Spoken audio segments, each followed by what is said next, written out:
ఇంట్లో నా కథ. అంతేనేమో అంతేనేమో అంతులేని వేదనేమో ఆడపిల్లను కదా.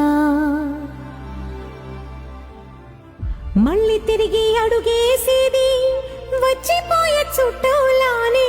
నేను పుట్టి పెరిగిన ఊరికి ఇంకా పైన పొరుగుదాన్ని.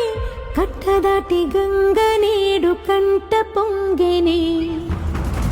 ఎంత ఎంత యాతనో ఎంత గుండె కోతనో ప్రాణమోలే పెంచుకున్న పిచ్చి నాన్నకు దూలమిరిగి భుజముపై పడిన పిడుగు పాటిది ఇంత కన్న నరకమే